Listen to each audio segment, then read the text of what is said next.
นี่คือความจริงของชีวิตผู้เป็นพ่อเป็นแม่ได้จัดงานศพให้ลูกได้เฮ็ดบุญแจกข้าวเฮ็ดบุญอุทิศส่งให้ลูกเฮาจะเห็นหลายๆมุมความบ่เที่ยงแท้แน่นอนของสังขารร่างกายบ่ฮู้ว่าสิตายมื้อใดบ่ได้ตายตามคิวพ่อแม่เกิดก่อนแทนที่สิไปก่อนแต่ว่านั้นมันก็บ่เป็นไปคือเฮาคิดเว้าอยู่ประจำว่าชีวิตเป็นของยืมโยมก็ลองทำความเข้าใจตามเด้ชีวิตเฮาทุกคนนี่เป็นของยืมมาจากธรรมชาติความจริงเป็นจังซั่นยืมมาจากดินจากน้ำจากลมจากไฟดินคือส่วนที่เข้มแข็งข้นแข็งเฮากินข้าวกินน้ำกินหมากใหม่ต่างๆขนมนมเนยก็เปลี่ยนสภาพส่วนที่เป็นธาตุดินก็กลายไปเป็นผมขนเล็บฟันหนังเนื้อเอ็นกระดูกตับไตไส้พุงน้ำที่เฮากลืนกินลงไปน้ำสะอาดน้ำสมน้ำหวานอีหยังก็แล้วแต่ผ่านลำคอลงไปปั๊บเขาก็สิเปลี่ยนสภาพไปเป็นน้ำเลือดน้ำเหลืองน้ำน้องน้ำดีน้ำเสลดน้ำลายนี่คือยืมจากธรรมชาติน้ำต่อน้ำลมต่อลมไฟต่อไฟดินต่อดินมื้อนี้เฮาก็สืบต่อจักว่าจักรอบลมหายใจเข้าหายใจออกนี่คือเอาดินไปต่อดินไฟที่ยังร่างกายให้อบอุ่นเผาอาหารให้ย่อยเฮ็ดร่างกายให้สุดโทรมเขาก็ทำหน้าที่ของเขาจังซี่ไฟก็สืบต่อกันไปเรื่อยๆลมก็สืบต่อกันไปเรื่อยๆถ้าส่วนใดส่วนหนึ่งเขาหยุดการทำงานชีวิตก็จบเพียงแค่ติดขัดธาตุดินธาตุน้ำธาตุลมธาตุไฟอันใดอันหนึ่งเพียงแต่เขาติดขัดของเล็กน้อยเฮาก็ป่วยเห็นบ่เฮาก็เกิดเจ็บป่วยขึ้นมาทันทีจังซั่นชีวิตเป็นของบ่ยั่งยืนความตายเป็นของยั่งยืนชีวิตเป็นของบ่เที่ยงความตายเป็นของเที่ยงแต่อาตมาเห็น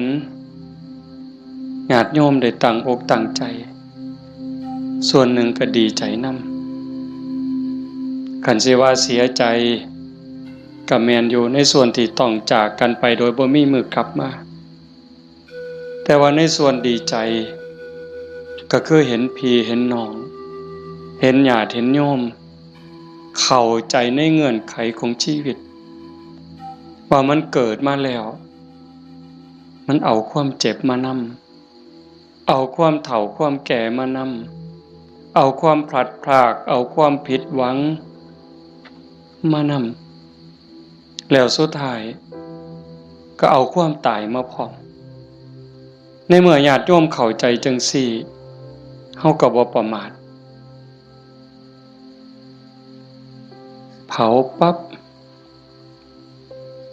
เก็บดูกเก็บอัฐิเฮาก็ถือโอกาสทำบุญอุทิศเลยบ่ในใจอาตมาก็สนับสนุนจริงๆการทำบุญอุทิศเลยนั้นเป็นการทรงอย่างเร็วให้ได้ใส่ได้สอยจริงๆมันก็บ่ต้องลงทุนลงแรงใส่เงินใส่ทองอีหยังหลายหลวงแล้วก็บ่แม่นเฮ็ดเทื่อนี้กันแล้ว โยมสามารถเฮ็ดได้ซุมื้อนี่เว้าถึงการเฮ็ดบุญเด้คันเฮาบ่เข้าใจ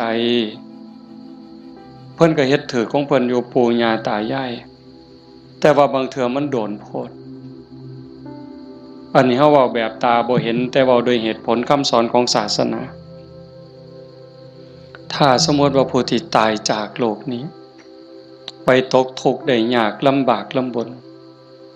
รอคอยกองบุญกองกุศลจากญาติผู้อยู่เบื้องหลังเฮาก็ว่าแต่บ่พร้อม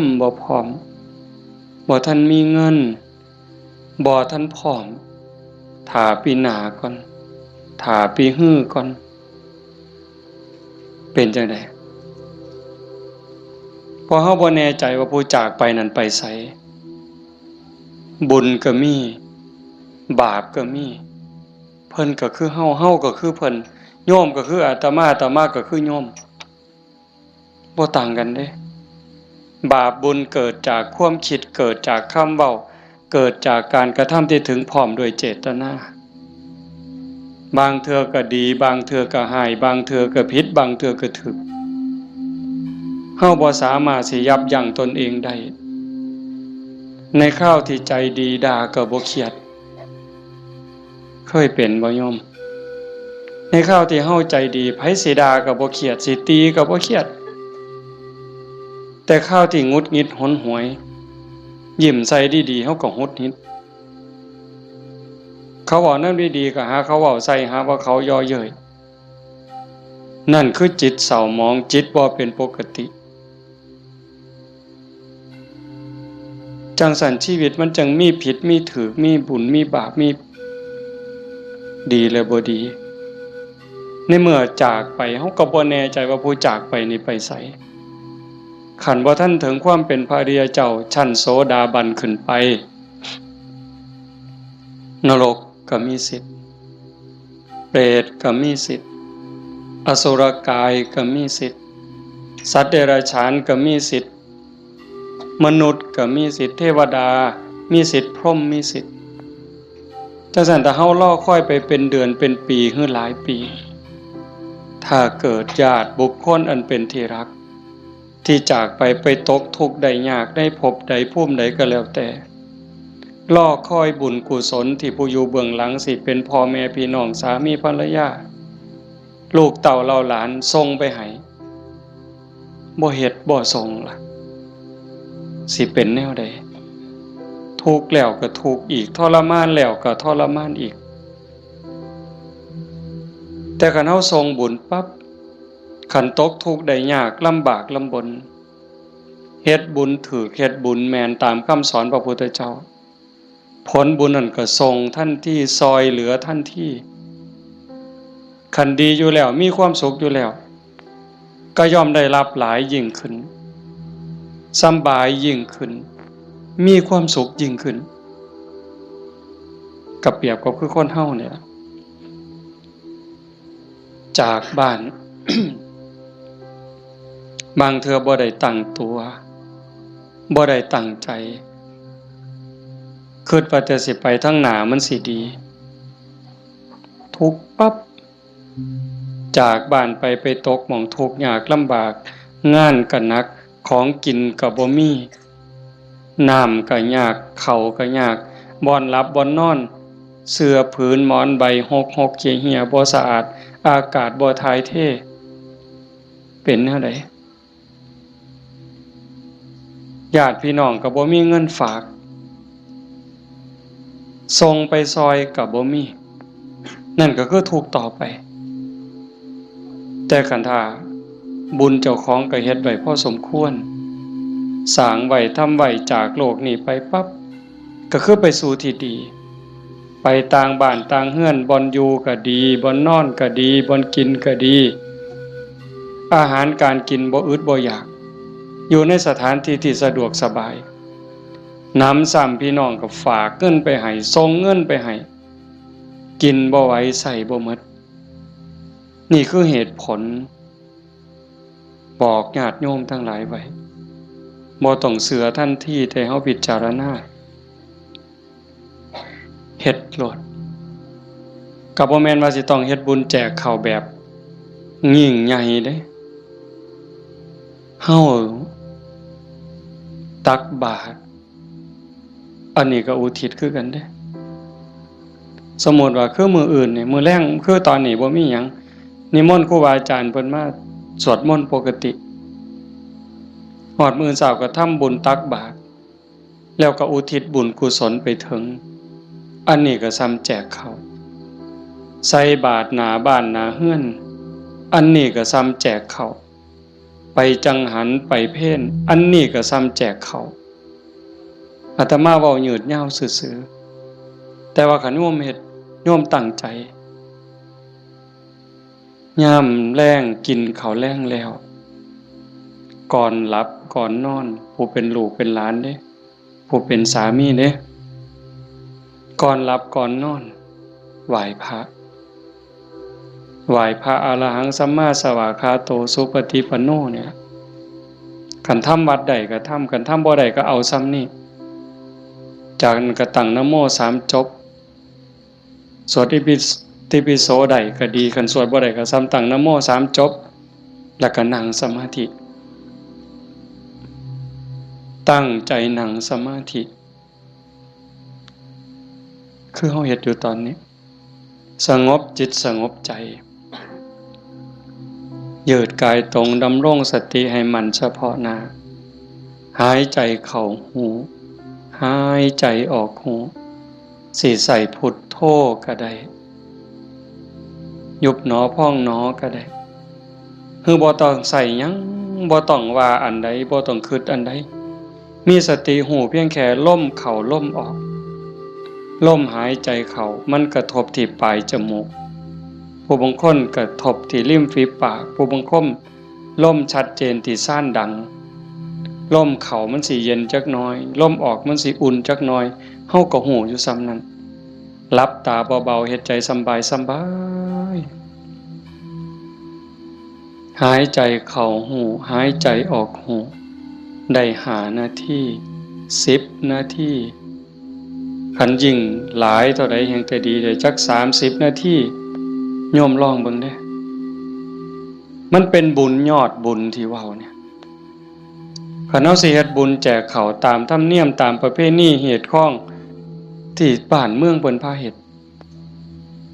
เลี้ยงเหล้าเลี้ยงยาขาหมูขางัวจ้างหนังจ้างหมอลำหมดเป็น 400,000 500,000เว้าซื่อๆหมดเงินเป็น 400,000 500,000แบบว่ามาเลี้ยงหนังจ้างหนังจ้างหมอลำเลี้ยงเหล้าเลี้ยงยาหมดเป็น 400,000 500,000บ่ได้บุญหลายซ้ำนั่งสมาธิ5 นาทีสำดอกไม่ออกด้วยเหตุผลของธรรมความเป็นจริงที่องค์สมเด็จพระบรมศาสดาสัมมาสัมพุทธเจ้าสอนไว้หมดเงิน 400,000 500,000 หรือหมดเป็นล้าน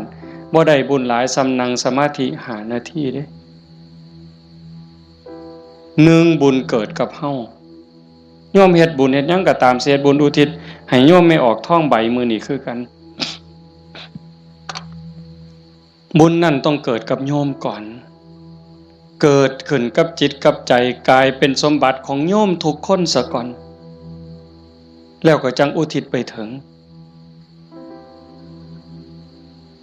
บุญบ่มีโตแต่มันก็มีอานุภาพบาปบ่มีโตแต่ก็มีคุณภาพมีอานุภาพบุญส่งเสริมให้เกิดความสุขเกิดความสะดวกสบายเกิดความเจริญรุ่งเรืองในชาตินี้ในชาติหน้าได้สมหวังดังใจอันนั้นย้อนบุญบาปตามเผาผลาญเผาล้นให้เกิดความทุกข์ความเดือดร้อนความทุกข์ความเดือดร้อนในบ้านในเฮือนในชีวิตในครอบครัวเฮ็ดให้เกิดความผิดหวังนั่นให้โยมเข้าใจว่าผลของบาปทั้งหมดแต่สิ่งเฮ็ดให้เกิดความสุขเกิดความสำบายอกสำบายใจลูกดีผัวดีเมียดีขาทาสบริวารคนรอบข้างเป็นคนดีมีศีลมีธรรมไว้เนื้อเสื่อใจสุขภาพแข็งแรงอายุมั่นคนยืนบุญทั้งหมดเฮาสิเฮ็ดบุญอุทิศให้ญาติให้ผู้ใดก็แล้วแต่บุญต้องเกิดกับจิตกับใจเฮาก่อนคือกันกับเฮาสิเอาขนมเอาเงินเอาทองเสื้อผ้าหนาแพร่เครื่องใส่ไม้สอย หยิบยื่นให้คนที่เฮาอยากให้สิเป็นไผก็ตามที่เฮาอยากให้เพิ่นเฮาก็ต้องมีของสิ่งนั้นในมือเป็นกรรมสิทธิ์เด็ดขาดของเฮาจะเอาขนมให้เอาเงินให้เอาหมักไม้ให้พ่อแม่พี่น้องลูกเต้าเหล่าหลานเฮาต้องมีขนมมีเงินมีทองมีหมักไม้เป็นสมบัติส่วนตัวเป็นกรรมสิทธิ์ของเฮาโดยเด็ดขาดจังสิสามารถหยิบยื่นให้ลูกให้หลานให้พ่อแม่พี่น้องบุคคลที่รักจังสิได้บุญคือกันต่างกันกับแก้วแหวนเงินทองบักไม้บักไหลจักน้อยคือแก้วแหวนเงินทองบักไม้บักไหลนั่นเฮาให้แล้วมันหมดให้แล้วมันหมดแต่ว่าบุญนี่แห่งให้แห่งได้แห่งให้แห่งหลายแล้วก็บ่จำเป็นจะต้องยุ่งยากอีหยังหลายเป็นหยังจังเว้าหลายแต่บุญเนี่ยเพราะว่าบุญมันเป็นที่เพิงพระพุทธองค์เพิ่นบอกว่าปุญญานิปะละโลกัสสมิงปฏิทาหนติปานินังเพราะเหตุว่าบุญนั้นเป็นที่พึ่งของสัตว์ทั้งหลายในโลกนี้ในโลกหน้าพร้อมทั้งโลกต่อไปชี้แจงอีกนิดนึงบุญเป็นสื่อของความสุขความดีความงามความโล่งโปร่งเบาความสบายอกสบายใจก็เกิดจากการคิดพูดทำในสิ่งที่ถูกต้องโยมเคยสู่คนเฮาคิดถูกต้องแล้วเว้าถูกต้องเฮ็ดถูกต้องสบายใจมีความสุขมีความเอิบอิ่มเฮาสบายใจแล้วยิ่งมันเป็นประโยชน์กับตัวเฮาเป็นประโยชน์กับพ่อแม่พี่น้องกับผัวกับเมียกับลูกกับหลานยิ่งเป็นประโยชน์กับคนหลายเท่าใดเฮาก็ยิ่งภูมิใจเท่านั้นนั่นคือบุญหลายเห็นปัจจุบันก็คือความสุขใจความปราบปลื้มใจความยินดีความเอิบอิ่มชาติหน้าเด้นำไปสู่สวงสวรรค์นำไปสู่พรหมขันบุญหลายได้เนี่ยใส่บุญกินบุญอยู่ทั้งสวรรค์ทั้งพรหมโดนปันใดน่านปันใดนั่นก็ขึ้นอยู่กับกำลังของบุญที่สร้างเมิดเวลาจากสวรรค์หรือจากพรหมกลับมาเกิดเป็นคนอีกขันกำลังบุญที่เฮ็ดที่ทำไว้มันหลายแม่นกลับมาเกิดเป็นคนอีกเถื่องามหน้าตาดีผิวพรรณดีสวดทรงดีสุ่มเสียงดีฐานะดีร่ำรวย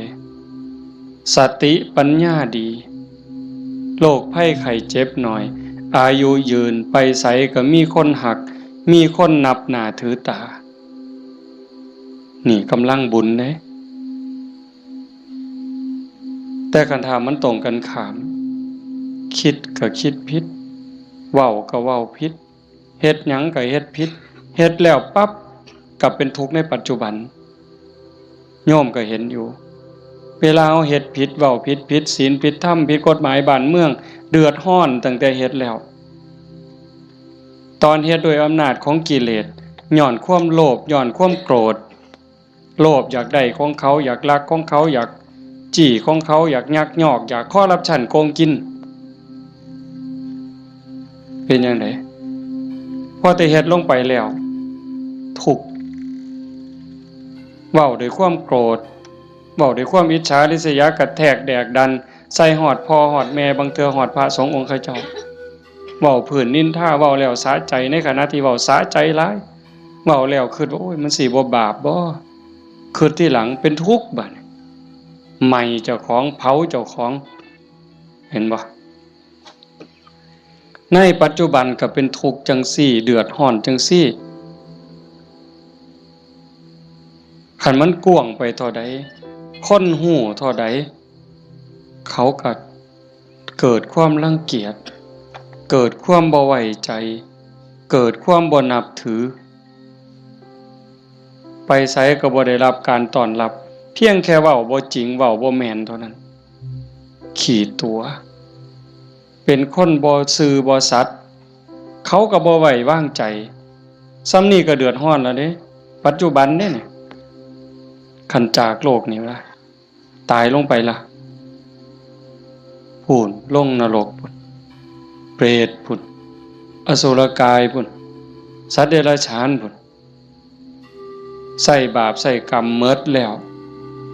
มาเกิดเป็นคนมันต้องมาเด้มาแน่นอนเด้มาเกิดเป็นคนเศษบาปตามมาขี้ร้ายหนักที่สุดพิการแต่เกิดแขนหลีบขาหลีบหูหนวกตาบอดแล้วแต่สิเป็นตั้งเถื่อก็สมบูรณ์อยู่แข้งขามือตีนสมบูรณ์คือเพิ่นแต่ว่าขี้ร้ายรูปร่างบ่งามบ่มีผู้ใดเฮ็ดให้เด้นี่พระเจ้าบ่เกี่ยวพระพรหมบ่เกี่ยวเทวบุตรเทวดาทั้งใดบ่เกี่ยวกรรมล้วนๆเพิ่นจังว่าสัตว์โลกเป็นไปตามกรรมกัมมุนาวัตติโลโกนี่ขี้ร้ายพร้อมโง่พร้อมปึกพร้อมโรคภัยไข้เจ็บหลายโซ่ออดแอดเป็นจังได๋บัดมันบ่แม่นขี้ร้ายแต่เจ้าของเด้คันกรรมมันหลายๆบาปมันหลายๆเนี่ยเจ้าของทุกข์เจ้าของโง่เจ้าของขี้ร้ายแล้วได้ผัวก็ขี้ร้ายได้เมียก็ขี้ร้ายตื่มไปกินได้ลูกได้เต้ามาก็คือกันขี้ร้ายแล้วบ่พอเด้โง่อีกสอนบ่ฟังอีก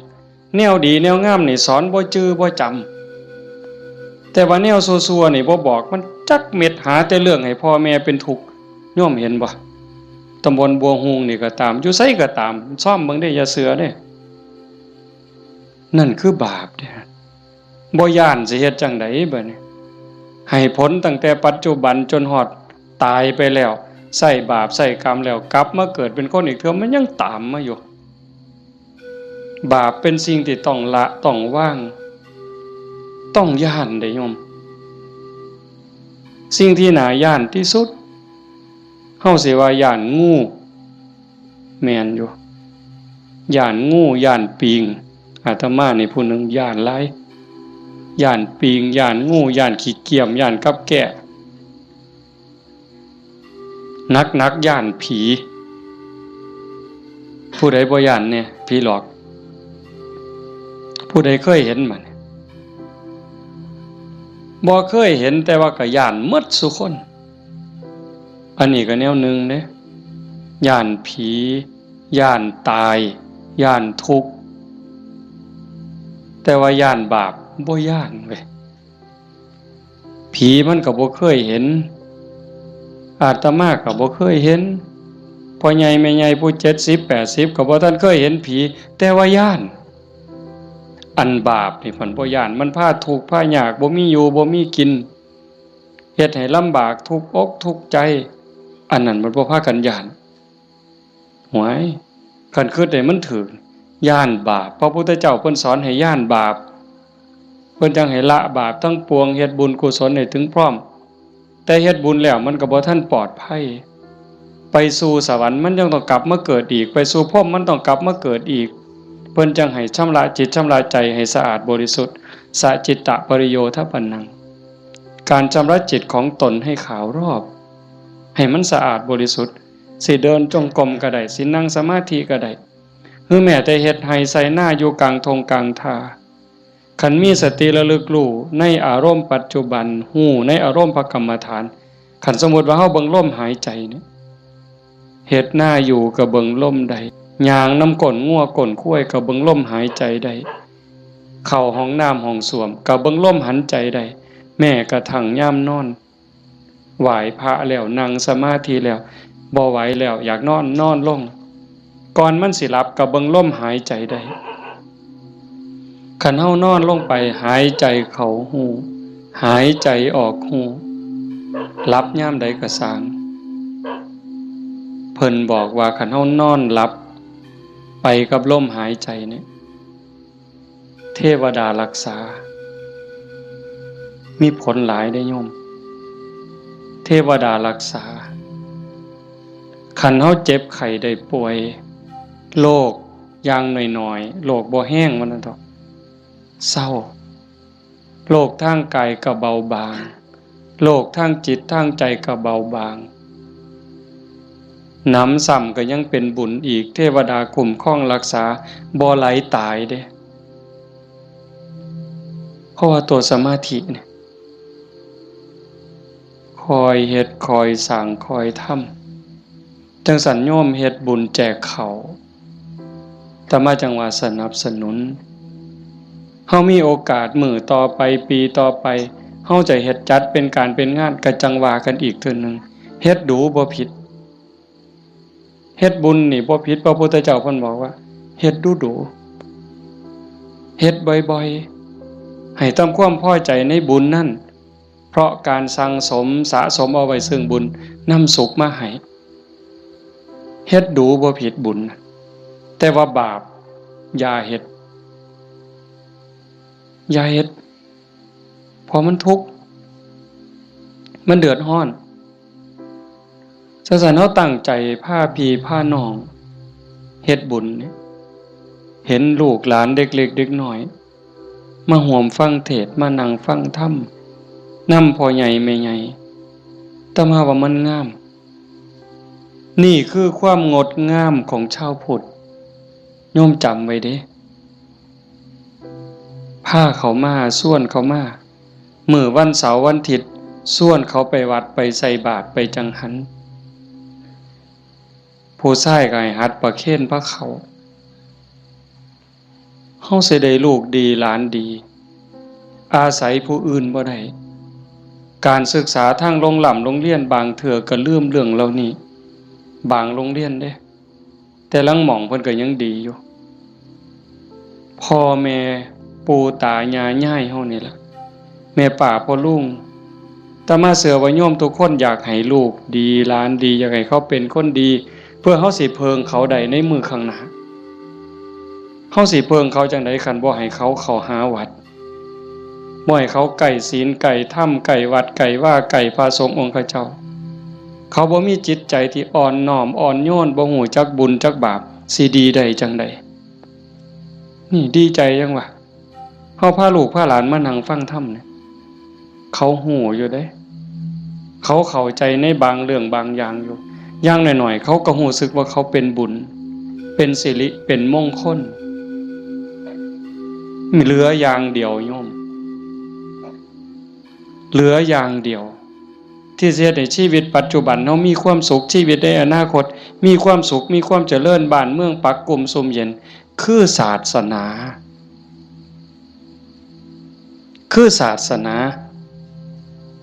เรื่องกฎหมายนี่โยมเลิกยังเพิงบ่ได้ 100% ยิ่งพวกนักการเมืองสสต่างๆเศร้าเว้านำเลยพวกนั้นเพิงบ่ได้เข้าหาประโยชน์ใส่ตัวเขาต่างหากหักเข้าจริงๆบ่เป็นพี่เป็นน้องเขาจริงๆบ่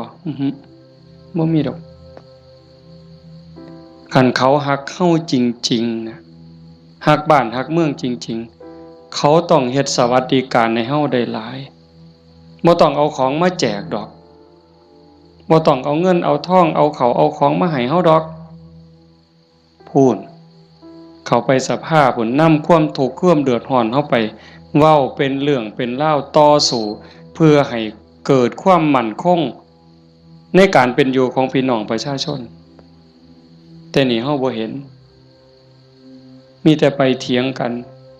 อยู่คนละมุมก็เถียงอย่างเดียวมุมนั้นเฮ็ดถูกกูก็สิเถียงเฮ็ดผิดก็สิเถียงเฮ็ดถูกก็สิเถียงนั่นคือเขาบ่ได้หวังประโยชน์กับเฮาแต่สิ่งที่เฮาเพิงได้คือศาสนาวัดว่าอารามครูบาอาจารย์หลวงปู่หลวงตามื้อใดครูบาอาจารย์บ่หวังดีกับเฮายามมื้อเช้าไหว้พระทำวัดสวดมนต์กับแผ่เมตตาสัพเพสัตตา สัตว์ทั้งหลายที่เป็นเพื่อนทุกข์เกิดแก่เจ็บตายแผ่เมตตาแล้วก็กรวดน้ำอุทิศบุญกุศลบ่มีที่สุดบ่มีประมาณยามสาวมาบิณฑบาตแม่โยมสิไปวัดไปจังหันไปเพ่นให้พรเพิ่นบ่ได้ให้เล่นเด้สัพพิติโยนั่นคือเอาจิตเอาใจเอาความหวังดีปรารถนาดีอุทิศให้ยิ่งได้เจริญสมาธิเจริญภาวนาจิตสงบจิตมีพลังโยมหูเองเนี่ยโยมทุกคนหูเองเนี่ยนั่งฟังอาตมาเว้ามานี่มัน30 นาทีแล้วโยมฟังอาตมาเทศมา30 นาทีคนที่ตั้งใจนั่งสมาธิฟังแต่แรกสิรู้สึกว่าตอนนี้กายเบากายโยมเบาใจโยมเบาใจมันสงบใจมันมีกำลังใจโยมเริ่มมีความสุขลึก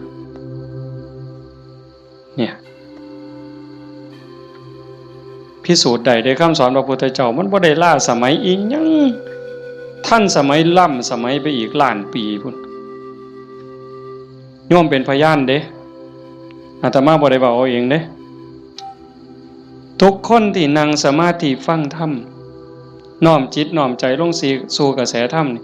ตอนนี้กายเริ่มเบาจิตเริ่มเบาความเอิบอิ่มรู้สึกปลื้มใจในตนเองมันเกิดนี่คือบุญเนี่ย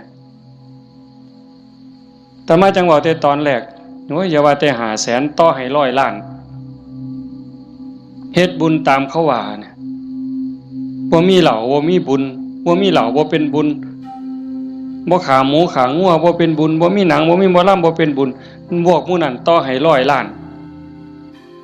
สภาพที่จิตใจเป็นสุขสงบร่มเย็นมั่นใจมันย่อมมั่นใจเด้แต่กันเฮ็ดแบบนั้นเฮาสิมีอารมณ์เย็นแบบนี้บ่สิมีความรู้สึกอบอุ่นใจปราบปลื้มใจยินดีใจมั่นใจว่าญาติตายไปแล้วสิได้บุญบ่มีดอกนั่นเว้าซื่อๆเชื่อซื่อๆมีความเชื่อแล้วก็ถูเอาสีขางเขาถูเพิ่นว่าหุ่นลู่ว่าไปซื่อๆเฮาก็ลองหลับตาเบิ่งศีลข้อที่1มีบุญต้องมีศีลมีกินต้องมีทานคำโบราณเพิ่นว่าข้อที่1ปานาติปาตาเวรมณีเจตนางดเว้นจากการทำสัตว์ที่มีชีวิตให้ตกล่วงผู้ใดก็หักชีวิตคือกันกับเฮาหมดมันก็บ่อยากตายนอนมันก็บ่อยากตายเม่งใหม่มันก็บ่อยากตายเพราะว่าแต่อยากตายเลยแม้แต่เจ็บมันก็บ่อยากเจ็บเฮาเนี่ยบ่หาแต่เขามาถิ่มมาแทงโดยมีดโดยหอกเด้ตั้งแต่หมอฉีดยาเฮาเจ็บเฮาป่วยสิฉีดยาให้เฮาหายเจ็บหายป่วยบางเทื่อเฮาก็ย้านเจ็บภาษาเข็มฉีดยาซำนั้นแล้วเขาบ่ได้ฉีดให้ตายบ่ได้ฉีดให้ทุกข์ทรมานอีหยังฉีดยาเพื่อรักษาโรคเจ็บไข้ได้ป่วยเพื่อให้เฮาได้แข็งแรงเฮายังย้านนี่แค่เจ็บเด้เนี่ยสินับภาษาหยังบัดนี้เอาค้อนทุบหัวเขาเอามีดปาดคอเขาเอาใจเขามาใส่ใจเฮาทบทวนจังซี่เฮาก็เห็นว่าล่ะข้อที่1ขาแล้วมันสิได้บุญมาแต่ไสบาปแล้วครับเลี้ยงเหล้าเลี้ยงยาข้อที่5ขาดไปอีกคันยิ่งมีหนังมีหมอลำมาอีหยังสิตามมาศีลข้อ3หลายๆคนอาจสิขาดย้อนงานบุญเฮางานบุญเฮาคือเอาเองเนี่ยมาเบิ่งหนังเฮาผู้บ่าวผู้สาวอาจสิเสียเนื้อเสียตัวย้อนเบิ่งหนังโป๊ย้อนเบิ่งหมอลำสิ่งมันเว้าลามกแม่นบ่แม่นไม่ออกบ่ออกทบทวนเอาเองอดีตหมู่เจ้าทบทวนเอาเบิ่งหนังขาหนังแกงกินเหล้าเมายาแล้วตีกันตื้มบัดนี้ เมาเหล้าแล้วเว้าเข้าป่าเข้าดงโกหกพกล่มใส่ลายป้ายสีศีลก็สีเสียอีก1แล้ว3 4 5เสียข้อที่2มาเบิ่งหนังเฮามาเบิ่งหมอลำเฮากลับไปลักไก่นำทางไปต้มอีกต่างหากหมดอ้อยซอยเลยเฮาเป็นต้นเหตุของบาปเลยบัดนี้แต่กันเฮ็ดแนวนี้อันพวกมานั่งฟังเทศน์นี่เอาตั้งแต่เด็กน้อยจนฮอดผู้เฒ่านี่ผู้ใดคือสิไปขากบเนี่ยลบไปนี่ผู้ใดสิไปขากุ้งเนี่ยแล้วบ่มีคือสิโอ้ยลบมื้อนี้ลักบักนาวนำทางดอกเว้ยมีบ่แล้วสิไปผิดผัวผิดเมียเขาดอกคิดก็บ่กล้าเฮาเชื่อมั่นแล้วเด้บาปมีบุญมีชาติหน้าชาติก่อนมีนรกสวรรค์มีเฮ็ดดีดีจริงเฮ็ดชั่วจริงผู้ใดเฮ็ดอันใดได้อันนั้นหว่านพืชเช่นไรได้ผลเช่นนั้นเห็นบ่สิไปผิดผัวผิดเมียไผมันสิไปกล้าซั่นบ่สิไปเว้าตัวคนสิไปยู่ให้คนผิดกันสิไปเว้าปากพล่อยๆมาสิกล้าบาปมันอยู่นำเจ้าของเนี่ยเฮ็ดบาปก็ได้บาปเฮ็ดบุญก็ได้บุญมันอยู่นำเจ้าของนี่สิไปดื่มเสพเครื่องดองของเมาเฮ็ดให้เจ้าของเสียสุขภาพกายเสียสุขภาพจิตเสียเงินเสียทองเฮ็ดให้ขาดความเคารพนับถือเฮ็ดให้เด็กน้อยมันดูหมิ่นดูแค้นเฮาบ่แม่นคนโง่ปานนั้นเห็นบ่เฮาเห็นสภาพบุญเด่นๆอยู่จังซี่ไม่เป็นตาภูมิใจอะโยมคันสิเว้าเนาะคันบุญโยมบ่หลายเนี่ยโยมบ่ได้เกิดเป็นคนบ่ได้เป็นมนุษย์คันบุญบ่หลายพ่อบ่ได้เกิดเป็นคนไทยดอกโยมบ่ได้เกิดในผืนแผ่นดินไทยบ่ได้เกิดใต้ร่มใบบุญของนายหลวงเด้บุญบ่หลายพ่อบ่ได้นับถือพระพุทธศาสนานับถือพุทธศาสนาแล้วบุญบ่หลายพ่อบ่ได้เกิดในบ้านที่มีวัดมีว่ามีครูบาอาจารย์เอิ้นเข้าหาศีลหาธรรมบ่มีกัลยาณมิตรบ่มีพี่มีน้องที่ฮักศีลฮักธรรมนำกันบ้านโน่นตุนเฮาก็สิบ่ใหญ่ปานใดจักหลังคา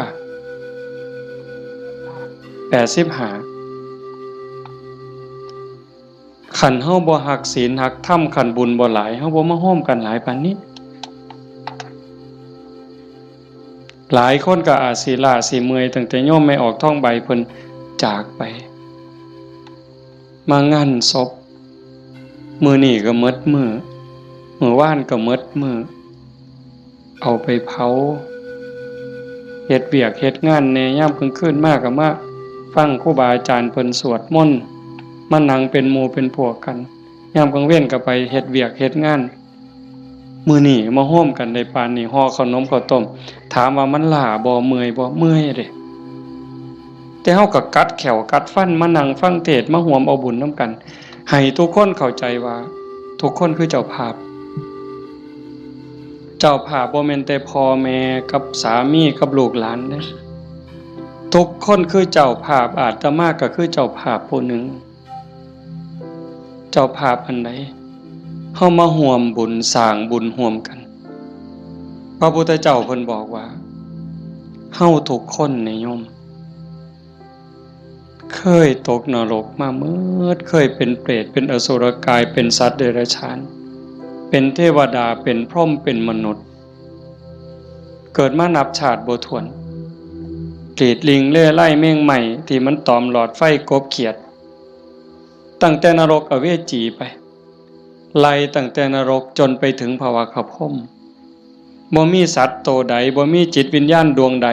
ที่บ่เคยเกิดเป็นพ่อเป็นแม่เป็นพี่เป็นน้องเป็นผัวเป็นเมียเป็นญาติร่วมสายโลหิตเฮาเคยมาหมดแต่ว่าเฮาบุญหลายชาตินี้เนื่องจากว่าชาติก่อนๆพบก่อนๆเฮาเคยมีศีล5มีกุศลกรรมบท10ที่สร้างไว้ทำไว้พอสมควรจังส่งผลให้เฮาได้เกิดมาเป็นคนมาเป็นมนุษย์ผู้มีศีลละเอียดให้ทานไว้ดีรักษาศีลไว้ดีเจริญสมาธิไว้ดีรูปร่างหน้าตาผิวพรรณฐานะสติปัญญาจังดีจังงามกลัวกัน เป็นขันเป็นตอนนั่นคือพลังบุญของเจ้าของจังสันโยมไม่ออกท่องใบสาสังที่เพิ่นจากไปแต่มาว่ากลับบ้านเก่าบ่ได้ตายดอกเมื่อบ้านเก่าอีหยังเมื่อบ้านเก่าดินเมื่อบ้านเก่าลมเมื่อบ้านเก่าไฟเมื่อบ้านเก่าน้ำเมื่อบ้านเก่าเพราะว่าเฮายืมเขามายืมจากธรรมชาติยืมจากดินน้ำลมไฟมาปั่นเป็นเนื้อเป็นตัวเมื่อเวลาเขาก็มาเอาคืนโยมเคยยืมเสียมไทบ้านบ่เคยยืมเสียมเคยยืมมีดเคยยืมบักจกเคยยืมขอดหน่อยเคยยืมขาดบ่ยืมเพิ่นมาเนี่ยสิสัญญาก็ตามบ่สัญญาก็ตามลางเทื่อเฮาสัญญาว่ายืมไปจักมื้อเนี่ยแต่เฮาเอามาเพิ่นก็ว่าเอาไปซะเอาไปใส่จักมื้อก็เอาไปตอนนั้นเพิ่นบ่ทันจำเป็นถ้าเกิดเฮาเอามาฮอดเฮือนปั๊บเพิ่นเกิดมีเรื่องจำเป็นขึ้นมาด่วนๆเพิ่นมาเอาคืนโอ้ข่อยเอามาเฮ็ดซะก่อนเด้อข่อยจำเป็นแล้วเฮาก็ว่าโอ้ยข่อยยืมของเจ้ามาตัวเฮาสิไปว่าจังได๋ต่อรองจังได๋บ่ได้เด้มันของเพิ่นคือยืมเงินยืมทองเขานี่แหละยืมมาใช้หนี้บ่ยืมมาซื้ออยู่ซื้อกินหยังก็แล้วแต่ฮอดวันเวลาบางเทื่อบ่ทันฮอดยิ่งบ้านนอกเฮายืมแบบพี่แบบน้องบ่ได้สัญญาอีหยังกันพ่อหน้ายามใดเพิ่นก็ทวงลางเทื่อเพิ่นบ่ทวงเฮาก็เกรงใจอันนี้ก็ยังพอเว้ากันได้แต่กับพญามัจจุราชต่อรองแนวใดพญามัจจุราชบ่เห็นแก่เงินค่ำแม่นสิมีเงินกือไทยเอาบ่มีได้บ่สนไต่โตบ่สนผู้ใดมีอำนาจนายพลนายพันเจ้าใหญ่นายโตพระสงฆ์องค์เจ้าคุณสมเด็จบ่งึดบ่สนใจซ้ำบ่เกรงใจอีกซ้ำขันบาปหลายก็โยนนรกโลดขันบุญหลายก็ไปตามทางจังสั่นเฮามีบุญได้เกิดมาพ้อพระพุทธศาสนามีกัลยาณมิตรมีพี่มีน้องที่หวังดีต่อกันเฮาก็ตั้งใจเฮ็ดบุญให้เจ้าของเฮ็ดบุญในมื้อนี้เทิงทานเทิงศีลเทิงภาวนาฟังเทศน์ฟังธรรมอ่อนน้อมถ่อมตนขนขวายในกิตติชอบเนี่ยก็ขอให้เฮาตั้งใจว่าเฮาเฮ็ดให้เจ้าของเบื้องต้นโยมทุกคนก็เฮ็ดให้เจ้าของเด้ไหว้พระโอ้คันเว้าถึงบุญนะโยมตั้งแต่ไหว้พระเนาะคันเฮ็ดด้วยความเข้าใจเด้คันเฮ็ดด้วยความเข้าใจเพียงแค่เฮาไหว้พระอรหังสัมมาสัมพุทโธภควาเข้าใจในความหมายว่าพระพุทธเจ้าเป็นพระอรหันต์ดับเพลิงทุกข์เพลิงกิเลสตรัสรู้ชอบได้ด้วยพระองค์เองเข้าใจว่าพระพุทธเจ้าคือไผเนี่ยแล้วก็กราบลงไปบุญมหาศาลหลายกว่าสร้างโบสถ์เป็นหลังบุญไม่ออกหวยเว้าไปปื้ออีกเด้คันสร้างโบสถ์บ่เข้าใจเฮ็ดโบสถ์แข่งกันถือกระสอบไปหาเหลี่ยไล่ได้เงินมากก็ขายน้ำทางในกินเหล่าเนี่ยเพราะเป็นประโยชน์สู่เฮาเฮ็ดจังซี่บ่ได้สัมอรหังสัมมาสวากขาโตภควตาธัมโมพระธรรมเป็นสิ่งที่พระผู้มีพระภาคเจ้าตรัสไว้ดีแล้วถูกต้องแล้วงดงามแล้วเป็นไปเพื่อดับทุกข์ในคำสอนพระพุทธเจ้าเข้าใจจังซี่แล้วกราบลงไปงามๆโอ้ยสำนี้ก็พ่อโยมสุปฏิปันโนภควโตสาวกสังโฆพระสงฆ์สาวกของพระผู้มีพระภาคเจ้าปฏิบัติดีแล้ว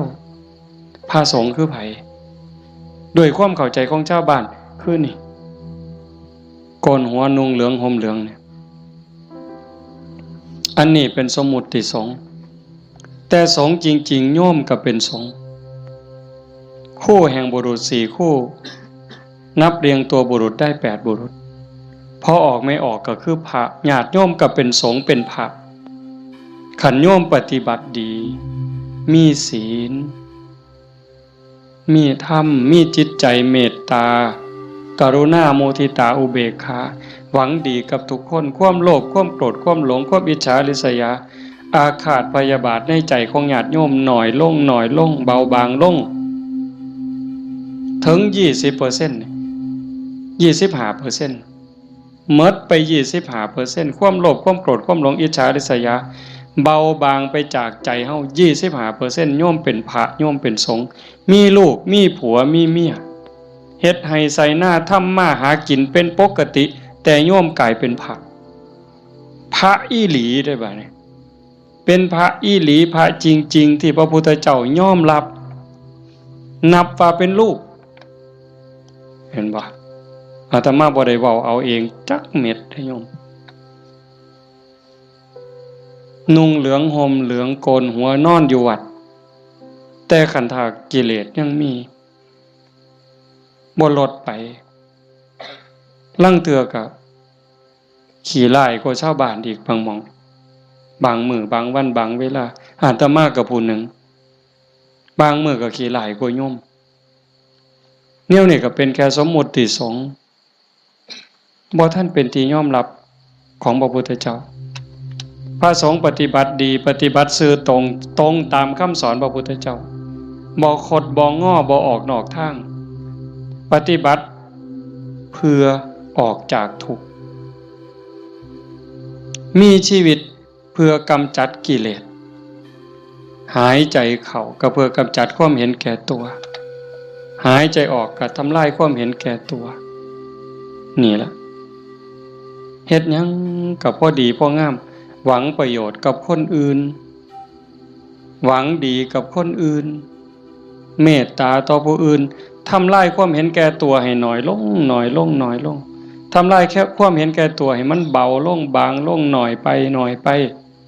นี่คือสงฆ์ปฏิบัติสมควรแก่การต้อนรับแก่การกราบไหว้ทั้งเถื่ออาตมาเนาะเวลาที่รู้สึกว่าเจ้าของบ่ดีโยมกราบซ้ำเอาหอกเอาดาบแทงยิ่งโยมศรัทธาเท่าใดแห้งแต่เป็นตาย้านผู้เฒ่าผู้แก่หัวขาวหัวค่อนสิเอาบักไม้ให้กราบแล้วยกใส่หัวลับตาพูนคิดฮอดพ่อฮอดแม่ฮอดพี่ฮอดน้องว่าแม่นพ่อแม่ในชาติปัจจุบันฮอดชาติก่อนภพก่อนฮอดเจ้ากรรมนายเวรถวายน้ำขวดหนึ่งก็หวังบุญสอบทอพอต่อแม่พุ่นให้ขนมนมเนยใส่บาตรญาติพกถวายผ้าถวายผ่อนเงินทองแก้วแหวนเขาบ่ให้ย้อนหักเด้ให้ย้อนอยากได้บุญบ่ให้ย้อนหลงแต่ว่าให้ย้อนอยากได้บุญเกิดกับเจ้าของแล้วอุทิศไปให้พ่อแม่โยมันสิบ่คือหอกคือดาบบ่คือน้ำกรดบ่คือน้ำร้อนเทหดเสียจังได๋จังซั่นนะเพียงแค่โยมเข้าใจว่าพระพุทธเจ้าคือใครพระธรรมคือใครพระสงฆ์คือใครโยมเข้าใจจังสิเพียงแค่อรหังสัมมาสัมพุทธาโตสุปฏิปันโนพ่อโยมพ่อเลยบ่ได้จำเป็นเลยว่าเขาต้องเฮ็ดใหญ่เฮ็ดโตหมดเงินเป็นแสนเป็นล้านบ่ลองเบิ่งน่ะขันไม่ออกพอออกบ้านโน่นตุ่นเฮาเป็นจังซี่นี่ก็เฮามีศีลมีธรรมในใจเด้อยู่เฮือนก็เฮ็ดจังซี่บ่ต้องรวยดอกโยมบ่ต้องรวยแล้วบ่ได้มีความสุขดอกคันบ่มีศีลบ่มีธรรมนั่นอยู่ซ้ำเฮาอยู่เฮ็ดอยู่เฮ็ดกินพ่อสมมาภาควรบ่เดือดร้อนตนเองบ่เดือดร้อนผู้อื่นกับพ่อได้อยู่ได้กินแต่ว่าให้จิตใจมีธรรมะเพิงผ้าอาศัยหยิบยื่นแบ่งปันซอยเหลือเกื้อกูลคือโยมเป็นกันอยู่เห็นว่าทุกคนคือพี่คือน้องทุกคนคือเพื่อนร่วมทุกข์เกิดแก่เจ็บตาย มีความสุขบ่คันอยู่แบบนี้ก็บ่แม่นสิเงียบแบบนี้เลยได้ก็เว้ากันนำจากันนำแต่ว่าให้จิตใจเฮาเป็นจังซี่เข้าใจกันฮักกันคือพี่คือน้องเป็นแนวใดผู้จากไปก็สำบายใจเอาสมมุติว่าคือโยมไม่ออกท้องใบเพิ่นจากเข้าไปเนี่ยก็บ่ไปไสดอกความเป็นจริงอยู่นำเฮานี่ล่ะจริงๆบ่ได้ไปไสเด้เพียงแค่ธาตุดินน้ำลมไฟกลับคืนสู่ธรรมชาติ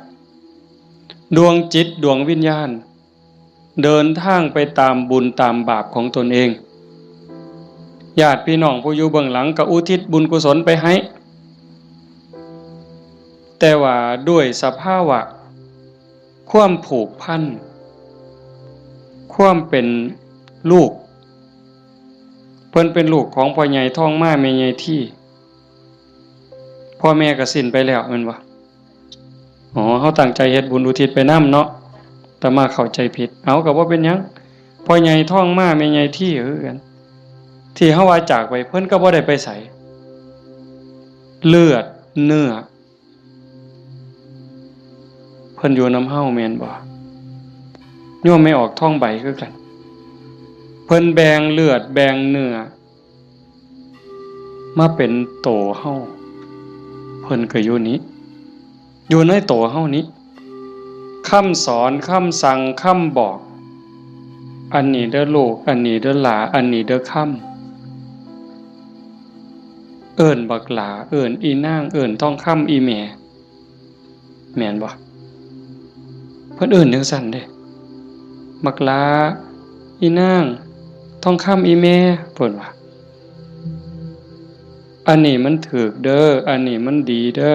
อันนี้มันบ่แม่นอันนี้มันบ่ถูกอย่าพากันเฮ็ดมันบาปอย่าเว้าจังซั่นมันบาปคันเว้าจังซี่เว้าจังซี่แม่นแล้วบักหลาอีนางสาธุโอ้ยใจแม่นเจ้าเว้าดีใจแม่นเจ้าเว้าถูกนี่คือคำสอนฮักกันเด้อันนี้เอื้อยเด้อันนี้อ้ายเด้คันน้องเถียงอ้ายอย่าไปเถียงเอื้อยอย่าไปเถียงอ้ายคันอ้ายรังแกน้องเอื้อยรังแกน้องอย่าไปเฮ็ดบ่โหนเป็นน้องบ่เห็นบ่เพิ่นตายอยู่ว่ะเพิ่นไปไสอยู่ว่ะดินดอนตอนหญ้าเฮือนซ่านบ้านซองจากเหงื่อจากแห้งอาบเหงื่อตังน้ำสร้างหลักฐานให้ลูกได้อยู่เป็นของเพิ่นบ่จังว่าคันคิดฮอดพ่อคิดฮอดแม่นั่นก็ฮักพี่ฮักน้องอยากให้พ่อแม่ได้กินข้าวกินน้ำนุ่งเสื้อผ้าหน้าแพรดีๆงามๆคันแม่นพ่อแม่บ่อยู่นำเป็นเนื้อเป็นตัวแล้วก็เฮ็ดกับพี่กับน้องนั่นล่ะอยากเว้ากับพ่อแม่ม่วนๆก็เว้ากับพี่กับน้องนี่ล่ะ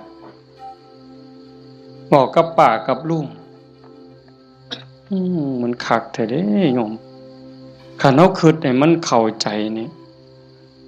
พ่อแม่บ่ไปไสปู่ย่าตายายบ่ไปไสแล้วทุกคนก็คือพี่คือน้องเข้าใจให้มันคักๆเข้าใจดีๆในคำสอนพระพุทธเจ้าประเสริฐที่สุดบ่มีศาสนาใดสิสอนความจริงความถูกต้องงดงามเกินพระพุทธเจ้าบ่มีผู้ใดสิฮักเฮาหวังดีต่อเฮาเกินพระพุทธเจ้าจังบอกคำสอนเอาไว้เพิ่นบ่บอกให้เฮาไปทำพิธีอันนั้นอันนี้ดอกอันนั้นบ่แม่นพิธีสะเดาะเคราะห์ต่อชะตาเสริมดวงพระพุทธเจ้าบ่สอนบ่แม่นเว้าดีต่อกันนี่พระพุทธเจ้าสอนคิดถูกต้องพูดถูกต้องทำถูกต้องจากถูกต้องก็จังไปสู่ดีงามอย่าว่าดีเด้อย่าว่าดีก่อนดียังบ่ทันถูกต้องเด้คันคนเขามักกินเหล้าเฮาซื้อเหล้าสู้กินเขาว่าดีเด้แม่นบ่ล่ะคันพวกผู้ชายมักเล่นมักเที่ยวมีหมู่พาไปเที่ยวซ่องเขาว่าบักนี่ดีเด้พวกมักเล่นไพ่เล่นไฮโลเล่นการพนันส่วนเฮาไปเล่นต้มไก่สู้กินพร้อมเล่นเอาเงินเอาพร้อมยังว่าดีอยู่เด้หั่นแต่มันบ่ถูกแต่คันมีคำว่าถูกต้องแล้วคิดถูกต้องเว้าถูกต้องกระทำถูกต้อง ดีงามตามมาบ่เสียหายจังซั่นจากนี้เป็นต้นไปเฮาบ่ว่ามื้อใดเฮาสิจากโลกนี้บ่มีผู้ใดฮู้จักคนว่าเฮามีเวลาอยู่ในโลกนี้อีกจักมื้อจักปีจักเดือนจักวันจักเวลาจักชั่วโมงจักนาทีบ่ฮู้จักคนโซ่ก็ตายบ่โซ่ก็ตายเด็กน้อยก็ตายหนุ่มสาวก็ตายผู้เฒ่าผู้แก่ก็ตายเฮ็ดจังได๋สิไปว่าถามื้อนั้นก่อนถามื้อนี้ก่อนโอ้ยมันต่อรองได้ซะบ่มื้อนี้เฮายังมีสติมีปัญญาบ่เจ็บบ่ไข้โยมเอ้ยเฮาบ่ได้เจ็บบ่ได้ไข้บ่โรคบ่ได้ป่วยเฮ็ดหยังได้ให้เฮ็ด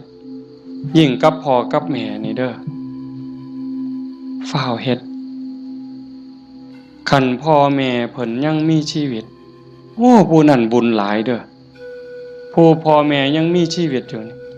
ผู้นั้นมันบุญหลายเกินบุญโยมเป็นหยังพ่อแม่เพิ่นทุ่มเทให้เฮาหมดชีวิตเป็นครูคนแรกเป็นเทวดาของบุตรเป็นพรหมของบุตรเป็นพระอรหันต์ของบุตรทุกสิ่งทุกอย่างที่พ่อแม่เพิ่นมีเพิ่นให้เฮาหมดเฮาอยากรู้ว่าพ่อแม่นี่ฮักเฮาส่ำใดทุ่มเทเสียสละเพื่อเฮาส่ำใดโยมบ่ต้องไปถามเพิ่นดอกโยมถามเจ้าของถามเจ้าของพวกเฮาเป็นพ่อคนแม่คนโยมฮักลูกตั้งแต่มื้อใด โยมไม่ออกเด้โยมพอออกก็คือกันนั่นล่ะฮักลูกตั้งแต่มื้อใดฮักลูกตั้งแต่ว่ามีลูกเกิดในท้องแม่นบ่ไม่ออกฮะพอรู้สึกว่าตั้งท้องปั๊บเนี่ยไม่ออกนี่ฮักแล้วเด้ทุ่มเทความฮักให้กับลูกในท้องแล้วพ่อก็คือกันผัวคือกันทั้งที่บ่ฮู้ได้นี่ว่าลูกสิเกิดเป็นผู้หญิงเป็นผู้ชายสิขี้ร้ายหรือสิงามสิโง่หรือสิฉลาดสิพิการหรือบ่พิการสิเป็นพระหรือสิเป็นมหาโจรโยมบ่ฮู้เลยลูกในท้องนี่สิเป็นหญิงเป็นชายพิการหรือบ่สิเป็นพระดีจิตใจดีใจงามซ้ำพระเกินพระหรือสิเป็นมหาโจรยิ่งกว่ามหาโจรโยมบ่เกี่ยวฮักอย่างเดียวเลยบัดนี้แม่นบ่ไม่ออกแม่นอยู่ว่าแนวนี้เพิ่นก็คือเฮาบัดนี้หาได้บาทใดก็เพื่อลูกหาได้บักไม้บักไหลผู้ผัวไปป่าไปดงได้บักไม้บักไหลก็จะเอามาให้เมียกินเพื่อให้ลูกแข็งแรงพุ่นเด้คันว่ามันสิคลอดง่ายลูกสิแข็งแรงสิคลอดง่ายเมียน้ำนมสิหลายหามาเห็นบ่มือคลอดก็เกือบล้มเกือบตายผู้คนก็ตายอีหลีจักเจ็บจักปวดเพราะปานใดแต่เครียดให้ลูกบ่บ่ได้เครียดให้ลูกอยู่ไฟเดือน4เดือน5ม่วนซั่นบ่ตั้งแต่อยู่ใต้ห่มไม้เอาผ้าวี่มันก็เหงื่อแตกเหงื่อแตนนั่นนางฝิงไฟเด้นางฝิงไฟเดือน4เดือน5ต้มน้ำร้อนสดน้ำร้อนกินน้ำร้อน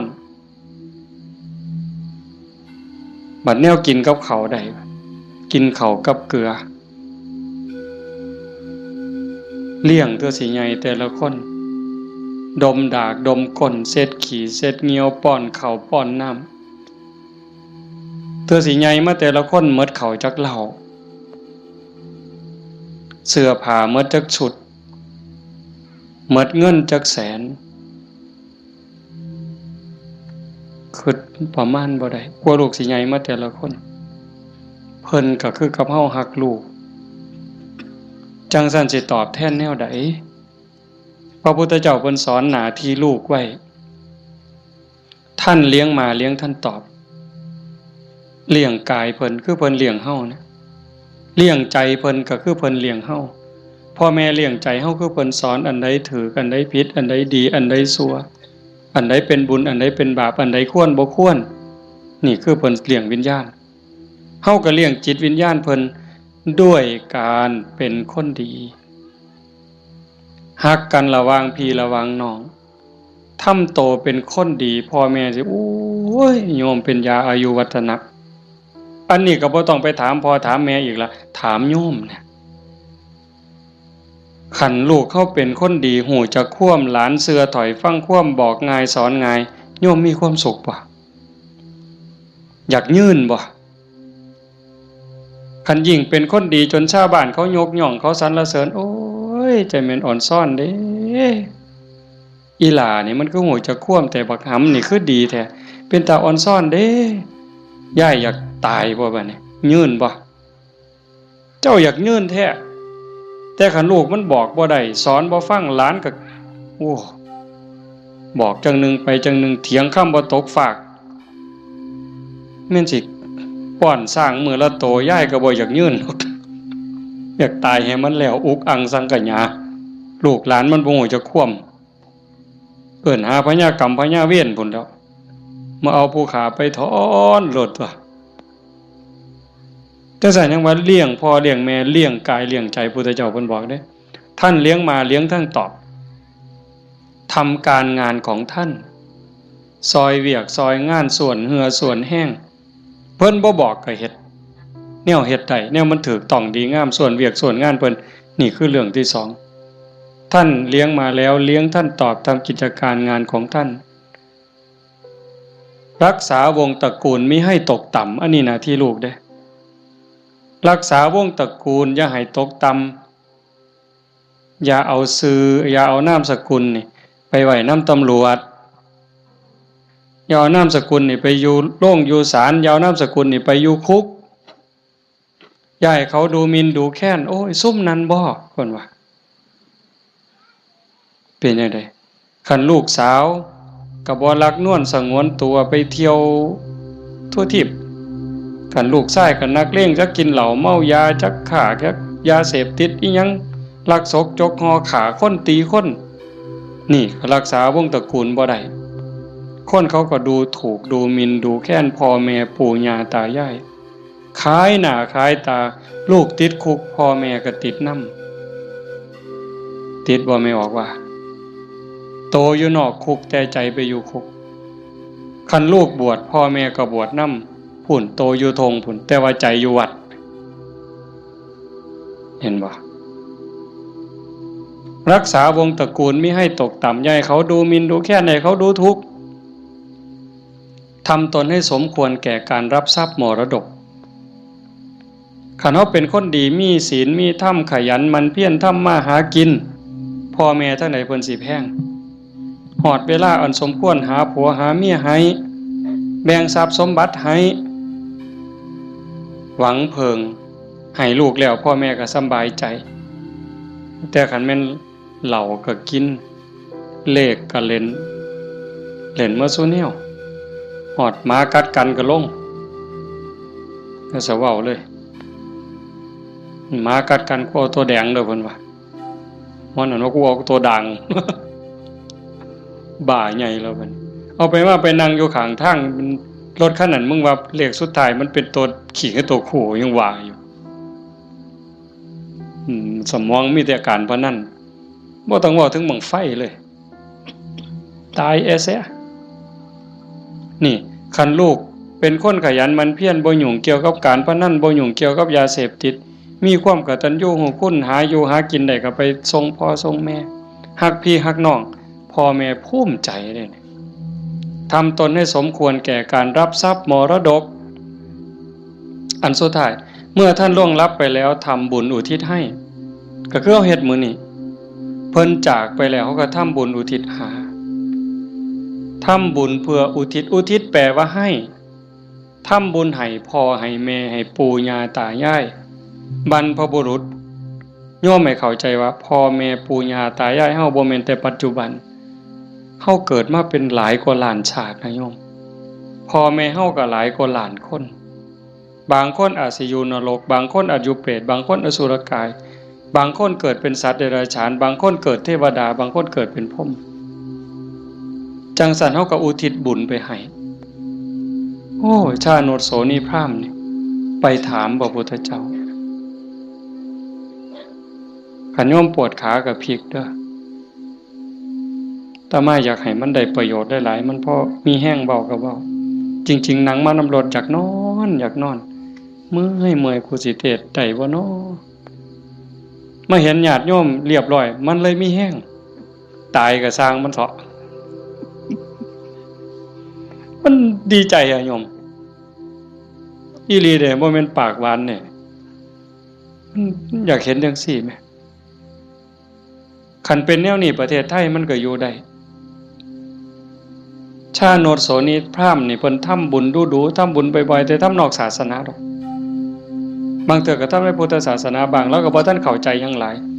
ไปกราบทูลถามพระพุทธเจ้าข้าแต่พระองค์ผู้เจริญข้าพระองค์ทำบุญบ่อยๆเฮ็ดบุญบ่อยๆแล้วอุทิศให้กับญาติที่ล่วงลับอยากรู้ว่าญาติของเก่ากับผมนี่สิได้บุญบ่พระพุทธเจ้าเพิ่นบอกว่าดูก่อนพราหมณ์มันแล้วแต่ฐานะแล้วแต่ฐานะนั้นแนวใดเพิ่นก็เลยขอให้พระพุทธเจ้าอธิบายให้ฟังพระพุทธเจ้าว่ามันก็มีหลายองค์ประกอบแห่งเด้1ล่ะญาติของเฮาที่ตายจากไปเขาไปไสคันไปตกนรกก็บ่ได้ทันทีนรก457หลุม457ขุมเนี่ยนรกพ่อแม่เฮาไปตกนรกก็บ่ได้ทันทีมีแต่การทรมานสิได้ก็ย้อนเพิ่นฮู้เรื่องแล้วก็อนุโมทนาสาธุโดยความยินดีก็จังสิได้2คันไปเกิดเป็นเปรต12ชนิดได้บุญทันทีที่รอคอยอยู่นำเฮานี่ถ้าเอาทันทีนี่ปรตโตปชีวี1 12นี่ได้1แต่อีก11ต้องรอคอยได้รู้เรื่องรู้ราวอนุโมทนาสาธุจังได๋อสุรกายคือกันสัตว์เดรัจฉานเป็นหยังแน่ล่ะนั่นเฮาอยู่นั่นก็พ่อแม่เฮาคือกันผัวเมียเฮาคือกันชาติหนึ่งพบหนึ่งบ่เว้าเล่นได้โยมเขาบ่ได้เลยนะฮู้เรื่องหมดเฮาว่าเอากวดน้ำรับพรหมอน่ะมันสิตั้งใจรับพรนำเฮาบ่บ่ฮู้เรื่องเด้กินนู่นฮู้บ่แมงไหม้ฮู้บ่ปูปลาฮู้บ่แล้วบ่ฮู้ได้บ่ได้เด้นี่เขากินหยังเขาก็กินอาหารของเขาเทวดาล่ะคันเขาฮู้ทราบอนุโมทนาเขาก็ค่อนข้างจะฮู้ได้พรหมก็คือกันสุดท้ายก็สอบไปพุทธเจ้าเพิ่นบอกว่านอกจากญาติที่ล่วงลับจากไปแล้วอยู่ในภพภูมิที่สมควรได้ทันทีเขาได้แล้วอีกอย่างหนึ่งของที่ทำบุญเป็นบุญบ่ฆ่าเขามาบ่ลักมาบ่คดโกงมาบ่ในขณะที่ให้ก่อนให้หลังให้เจ้ามีความยินดีเจ้ามีศรัทธามีความภูมิใจจริงบ่พุ่นเด้แล้วผู้รับทานเจ้าเป็นไผมีศีลบ่มีธรรมบ่เพิ่นก็จังไล่มาตั้งแต่สัตว์เดรัจฉานแต่มาเทศน์ดูๆโยมฟังในวิทยุก็สิได้ยินมันได้บุญอยู่ดอกซ้ำแม่ครัวนี่ส้มแม่ครัวนี่ล้างถ้วยล้างซ้ำก่อนสิเทน้ำล้างถ้วยล้างซ้ำล้างหม้อลงในดินลงขี้ศิกไม่ออกตั้งใจว่าสาธุเด้อน้ำล้างถ้วยล้างซ้ำเนี่ยมันมีรสชาติอาหารปนไปกับน้ำซึมลงไปในดินให้พวกสัตว์อยู่ในดินพวกไส้เดือนต่างๆให้มันกินได้อยู่ได้กินแล้วให้มันมีความสุขกายสุขใจซ้ำนี่ก็ได้บุญนับประมาณบ่ได้ได้บุญหลายก็ไล่ขึ้นมาจากสัตว์เดรัจฉาน100เทื่อพันเทื่อบ่ได้บุญหลายเท่ากับให้คนผู้บ่มีศีลขี่เหล้าเมายาขี่ลักขี่ป่นตีหัวหมาด่าแม่คนได้หลายกว่าให้กับสัตว์เดรัจฉานจังซั่น100เทื่อพันเทื่อให้คนขี่เมาบ่มีศีลบ่มีธรรม100เทื่อพันเทื่อบ่ได้บุญหลายเท่ากับให้ผู้มีศีล5เทื่อเดียวเห็นบ่บัดนี้เป็นหมากเป็นผลแล้วเด้ให้กับคนมีศีล500เทื่อพันเทื่อบ่ได้บุญหลายเท่ากับให้คนมีศีล8แม่ขาวพ่อขาวแม่ชีเทื่อเดียวให้ผู้มีศีล800เทื่อพันเทื่อบ่ได้บุญหลายเท่ากับให้เน้นผู้มีศีล10เทื่อเดียวให้เน้นมีศีล10 100เทื่อพันเทื่อบ่ได้บุญหลายเท่ากับให้พระผู้มีศีล227เทื่อเดียว ให้พระผู้มีศีล227ร้อยเถื่อพันเถื่อบ่ได้บุญหลายเท่ากับให้นักบวชนอกศาสนาที่เขาข่มกิเลสได้ให้นักบวชนอกศาสนาร้อยเถื่อพันเถื่อที่เขาข่มกิเลสข่มราคะได้บ่ได้บุญหลายเท่ากับให้พอออกไม่ออกเฮาผู้มีศีล5ก็ตามศีล8ก็ตามที่บำเพ็ญประพฤติปฏิบัติหวังเป็นพระโสดาบันเธอเดียวไล่บัดนี้จากโสดาปฏิมรรคไปสู่โสดาปฏิผลสกิทาคามีมรรคไปสู่สกิทาคามีผลสติคามีผลไปสู่อนาคามีมรรคอนาคามีผลจากอนาคามีมรรคอนาคามีผลร้อยเถื่อพันเถื่อก็บ่ได้บุญหลายเท่ากับให้อรหันตมรรคคือผู้ปฏิบัติเพื่อเป็นพระอรหันต์เถื่อเดียวอรหันตมรรคร้อยเถื่อพันเถื่อก็บ่ได้บุญหลายเท่ากับให้อรหันตผลคือผู้สำเร็จอรหันต์แล้วเถื่อเดียวให้พระอรหันต์ร้อยเถื่อพันเถื่อก็บ่ได้บุญหลายเท่ากับให้พระปัจเจกพุทธเจ้าเถื่อเดียวพระปัจเจกพุทธเจ้าตรัสรู้คือพระพุทธเจ้าเก่งคือกันหมดผิดอย่างเดียวคือสอนบ่เป็นตรัสรู้เองโดยชอบ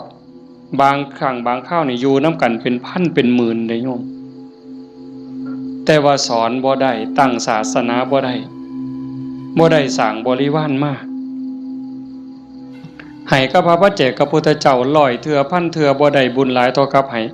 พระสัมมาสัมพุทธเจ้าเถื่อเดียวพระสัมมาสัมพุทธเจ้าคือพระพุทธเจ้าเฮานี่ล่ะเจ้าชายสิทธัตถะมาเป็นพระพุทธเจ้านี่เพิ่นสอนคนตั้งศาสนาได้ให้พระสัมมาสัมพุทธเจ้าร้อยเถื่อพันเถื่อบ่ได้บุญหลายเท่ากับให้สงฆ์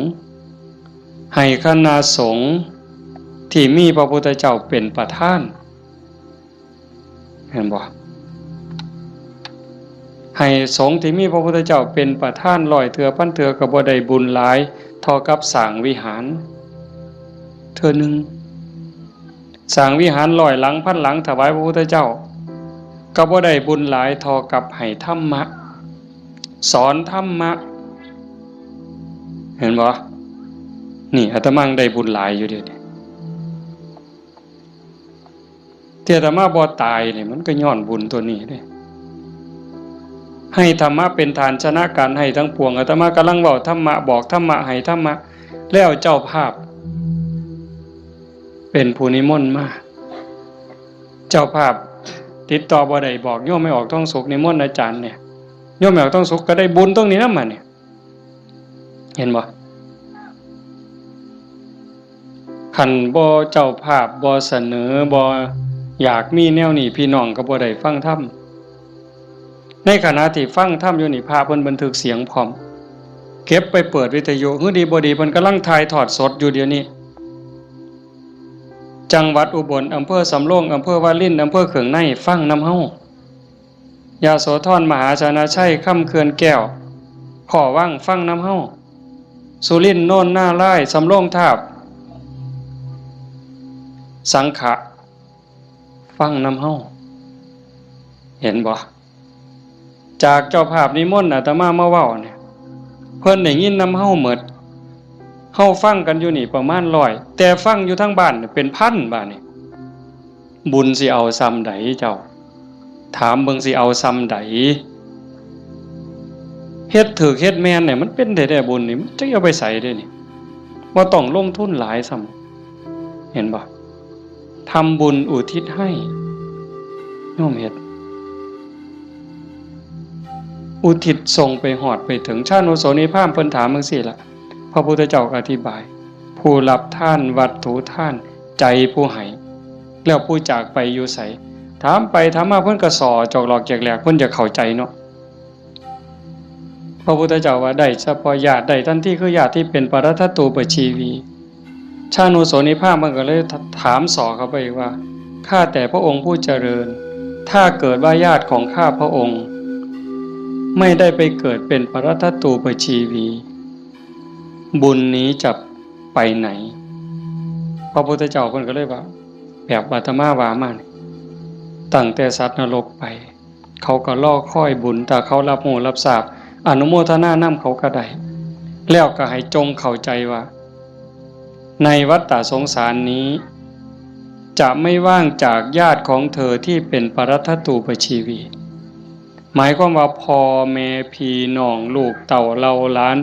สามีภรรยาในอดีตชาติก่อนๆพบก่อนๆผัวเฮาเมียเฮาญาติพี่น้องพ่อแม่เฮา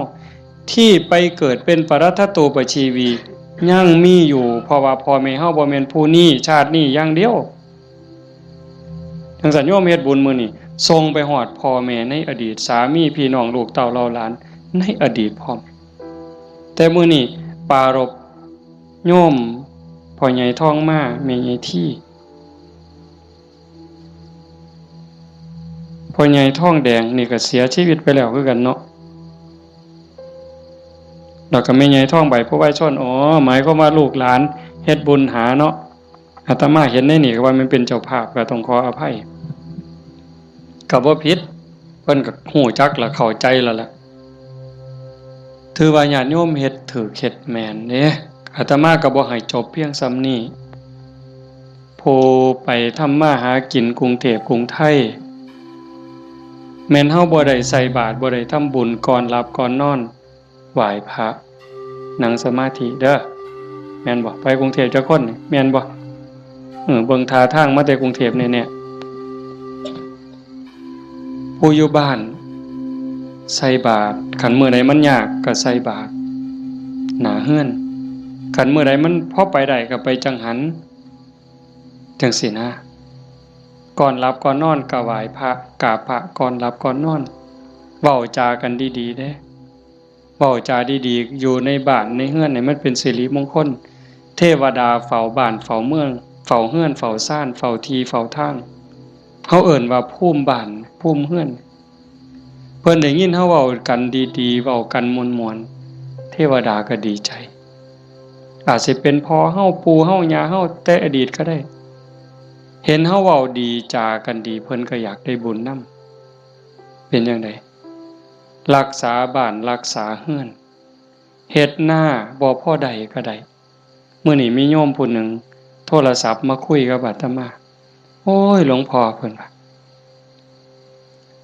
โยมก็งึดอยู่เฮ็ดหน้า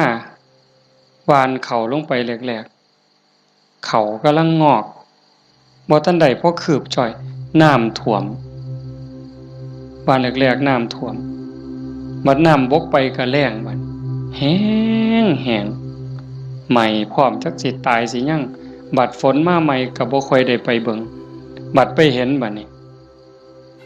ใบก็บ่เห็นมีแต่ห่วงเพิ่นว่าโอ้ยอันนี้จักแม่นบุญบอกกับผัวจักแม่นบุญเนาะเฒ่าเนาะเพราะว่าเพิ่นก็เฮ็ดแต่บุญนี่หลี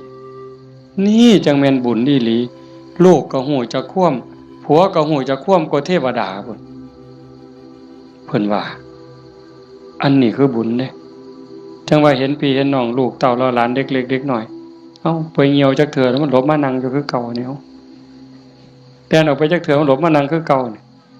คันบุญบ่หลายมันนอนปะง่องส่วนได้หนีไปนอนแล้วไปเบิ่งโทรทัศน์แล้ว